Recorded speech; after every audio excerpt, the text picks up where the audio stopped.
silver pony. Yeah, y'all probably can't see shit.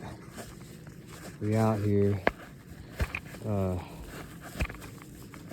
We've been moving for probably, I'd say about an hour and a half, 2 hours now. And it's pretty extreme. I mean, the temps are down there. It's cold. It's cold. The more I'm moving, the more I'm getting used to the kit that I'm wearing. There's this pretty substantial amount of weight that I'm not used to carrying. And we're moving through a heavily wooded area right now. And there's lots of undergrowth, underbrush, things of that nature. Things that could be tripped over, hazards, holes in the forest floor. You gotta walk out, or be careful when you're walking through, because you'll you can break a leg, sprain an ankle, and I mean if you're really in the shit like that, I mean it could be a major problem to suffer a sprained ankle or a stupid injury. So just take your time when you're moving through all this thicket, because this stuff's heavy, and one thing I will say, because I've learned this, I actually just learned it not too long ago, and I said it to my buddy and he kind of laughed at me about it, but basically I saw big thickets of thorns and shit like that, and what I learned is if you just high step and then just step right on top of the bundle, you'll push them all down on the forest floor and you won't get your feet tangled up in them. But my kit that I'm wearing right now, the way I have it layered, it's going pretty well as far as keeping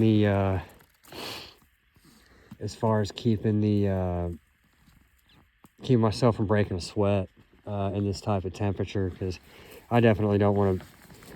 I mean, I'm wearing several layers plus jacket right now, and I don't want to get my back layers soaked when it's 2 degrees outside on a long range operation, and end up having to basically bed down that night like that, because you're really risking a lot doing that. So basically what we got here, you probably can't see, my headlamps are down, and I think a lot of it is just because the temperature is so cold. It's just killing off my batteries, because I know I charged them before I left, so I can only imagine what it's doing to the battery bank in my pack. Luckily I only brought my small one.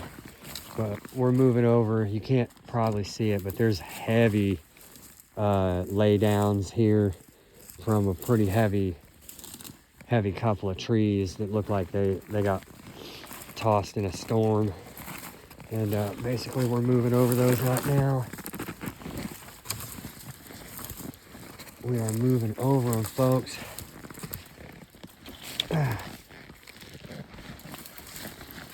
And we have one headlamp, which is our lead right now. Basically I can see out here because my eyes are adjusted to all this, and it's actually pretty bright without a lamp. I mean, I can see a lot going on even at a distance, but yeah guys, we're just gonna keep on moving through it, see if we can get a light.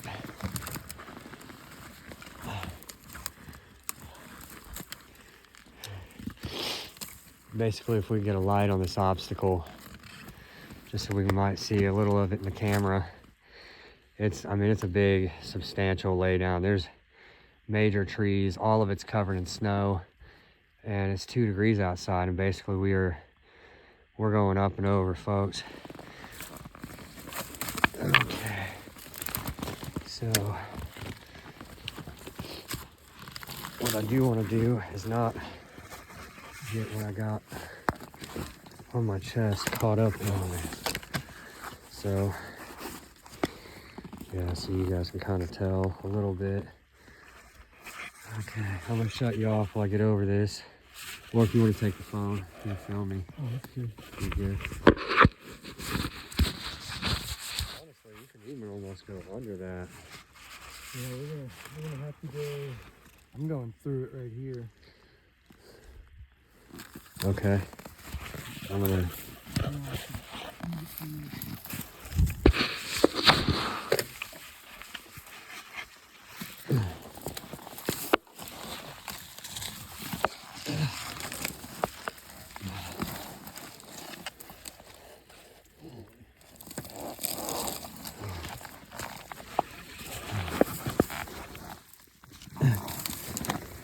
This is why rugged equipment is so important.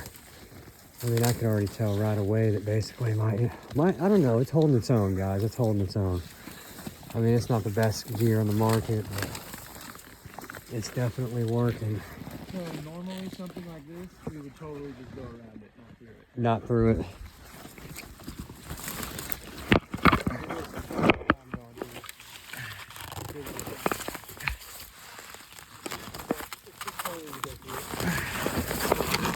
Oh, I almost flipped over on my back. Now, in a real situation like this, noise discipline is going to be a major big deal. Yeah, that's why we Noise discipline, because technically, guys, the simulation is that we are in a non-permissive environment. Actually, it's lose your water bottle. Yeah, you're right. It's already fucking.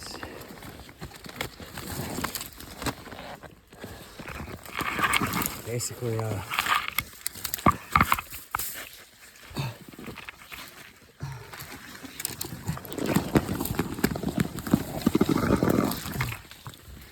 that was the situation right there. So we get tangled in that. Almost that.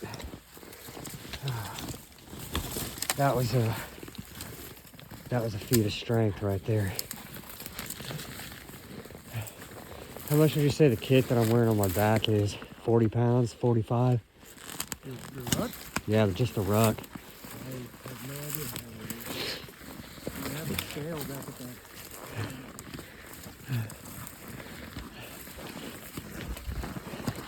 Basically, the point of me saying that is just because it's just big and cumbersome and all the brush. Just getting used to all that is. Oh my gosh. That's a thorn reaching out trying to grab my face. And I'm not gonna let it. That's one thing. I might be able to run a spin move. There we go. Oh my gosh, that was treacherous. That was treacherous.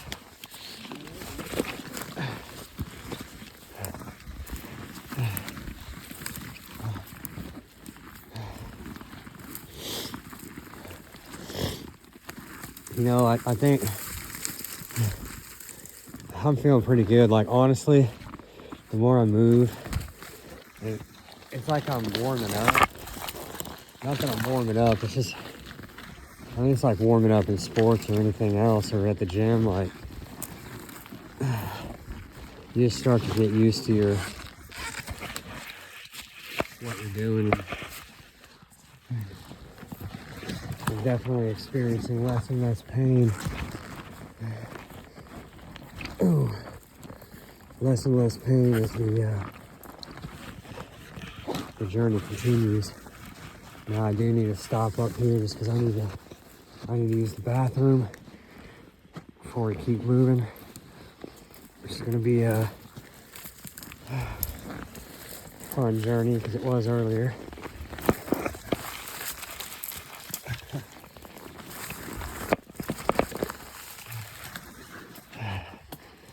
Okay, I'm coming out of the wood line right here, guys.